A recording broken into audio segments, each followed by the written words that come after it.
अगर यूपीएस से लोग संतुष्ट होते तो कल पूरे देश में ये अपने आप में अद्भुत बात है कि ये किसी एक जिले में या 4 जिले में नहीं हुआ है, एक प्रदेश में 2 प्रदेश में नहीं हुआ है, पूरे देश के सभी जिला मुख्यालयों को हुआ है।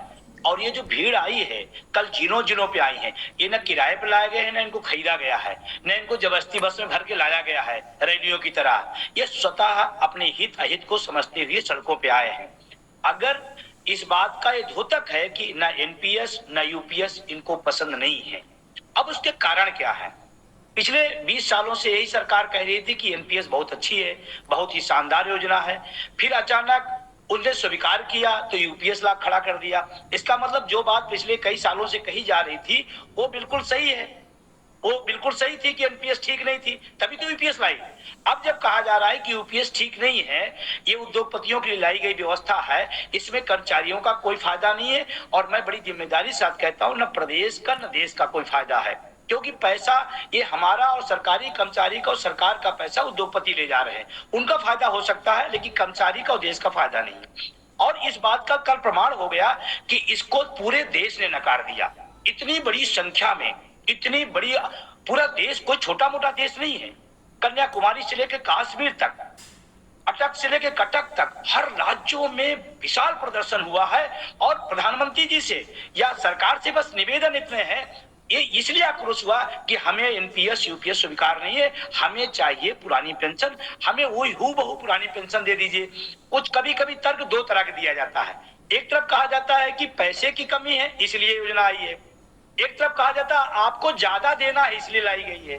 तो दो में एक बात तो पहले क्लियर हो कि दो में सही बात क्या है। और अगर आपने भी कहा कि आर्थिक महाशक्ति हम दुनिया बन रहे हैं, और जब आर्थिक महाशक्ति हम बन रहे हैं तो उस आर्थिक महाशक्ति बनाने में ये भी देश के नागरिक हैं, इनका भी कोई न कोई योगदान होगा। तमाम विकास कार्यों में योगदान होगा, समाज सरकार की योजना लागू करने में योगदान होगा, इस शिक्षा चिकित्सा व्यवस्था अर्थव्यवस्था में उनका योगदान होगा। तो अगर आर्थिक महाशक्ति हम बन रहे हैं तो हमारा उसमें भाग कहाँ है? एक बात। दूसरा, अगर दिक्कत आर्थिक की है तो ये सारी कटौती इन्हीं कर्मचारियों, शिक्षकों, अधिकारियों, देश के अर्धसैनिक बलों पर क्यों हो रही है? इसी देश में सब हम आप जानते हैं, एक नहीं, दो नहीं, तीन तीन पेंशन। इसी देश में सुविधाओं का अंबार लगा है, सुविधाओं में कटौती। जिस दौर में कोरोना काल में शिक्षक कर्मचारियों ने इस देश को, समाज को बचाने का काम किया, जिस दौर में अपने परिवार को लोगों ने छोड़ दिया, उस दौर में हमारे डॉक्टर्स और नर्स, राजस्व कर्मचारी काम किए। तब तो बहुत प्यारा लग रहा था सरकारी कर्मचारी, तब तो बड़ी अच्छा लग रहा था, एक भी लोग नहीं निकले थे। तो उस समय हमारी देशभक्ति कहाँ गई? हम इस देश के निर्माण में काम नहीं कर रहे हैं क्या? अपने लिए आप 2 पेंशन 4 पेंशन लेंगे, सुविधाओं का अंबार लेंगे और देश का अर्धसैनिक बल बिना पेंशन के रहेगा, ये तो बिल्कुल ठीक नहीं है। और मैं आपको एक चीज और बताना चाहता हूँ सर जी, एनपीएस से ज्यादा खतरनाक यूपीएस है। ये लोग एक एक आदमी समझ गया है, क्योंकि एक लाइन दे दी गई कि लास्ट वेतन का 50% का बेसिक का औसत निकाला जाएगा, इसी पर हमारा 10% पैसा, पूरी जिंदगी की हमारी कमाई का 10% सरकार रख लेगी। ऊपर से हमसे कह रहे हैं कि ये योजना बहुत अच्छी है, और इसमें विसंगति है। देखिए सर, ये जो पुरानी पेंशन का मामला है, ये कोई पार्टी का पक्ष और विपक्ष का नहीं है। ये कोई राजनीतिक विषय नहीं है कि आप उसको उनको पार्टी घेरी वो पार्टी घेरे। ये सर 20 साल 25 साल 30 साल सेवाएं जो दिया है, जिस सरकार को दिया है, जिस विभाग को दिया है, इस प्रदेश को बनाने में दिया है। अभी सुजाता जी ने बहुत अच्छी बात कही कि हम पेंशन की हैसियत को जानते हैं, क्योंकि हमारे परिवार में लोग हैं।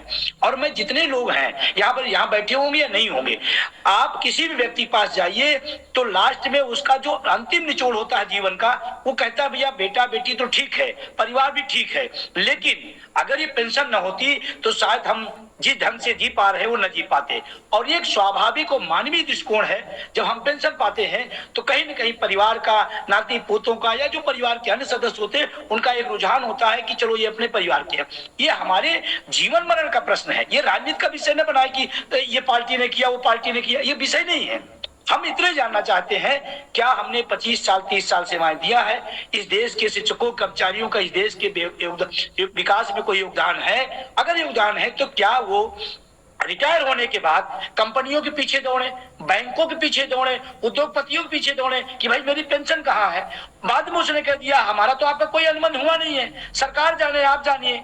तो मेरा बहुत सीधा सा रास्ता है कि अगर ओल्ड पेंशन इस देश ने दिया है, ये कोई नई योजना नहीं मांग रहा है, ये कोई नई व्यवस्था नहीं कर रहा कि आप हमको नई व्यवस्था दी, ऑलरेडी इस देश में पहले से दी जा रही थी और हम आर्थिक रूप से मजबूत हो रहे हैं। तो हमारा इतना है कि अगर हम मजबूत हो रहे हैं तो हमारा भी उसमें भाग है। और एक जो सबसे बड़ी माइनस बात कही जाती है, भार है। सर मैं बहुत जिम्मेदारी साथ कह रहा हूं, माँ बाप ने हमें पाला बचपने, बूढ़े जब होते हैं तो हमसे उम्मीद करते हैं जब मेरी तनख्वाह का मेरे पिताजी पे दवा खर्चा करूं, माँ पे खर्चा करूं, तो मैं कहूं कि माँ बाप मेरे ऊपर भार है क्योंकि मेरी तनख्वाह के दवाइयां उनसे ला रहा हूं। अरे भार नहीं, ये जिम्मेदारी है, ये लायबिलिटी है।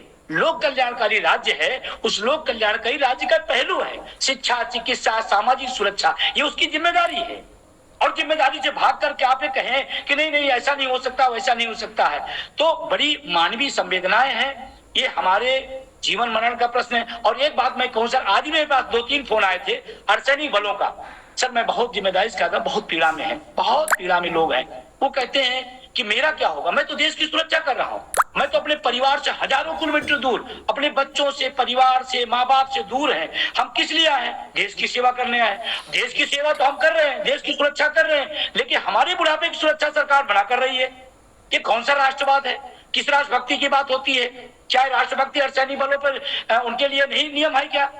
तो ये राजनीति के विषय से उतर करके, सत्ता विपक्ष के उतर करके मानवीय संवेदना, मानवीय वो लोक कल्याणकारी राज्य की जो भावना होती है, उस भावना का ये सामाजिक सुरक्षा एक अहम विषय है। और हम नहीं, भारत नहीं, पूरी दुनिया में, पूरी दुनिया के अंदर ऐसा दिया जाता है।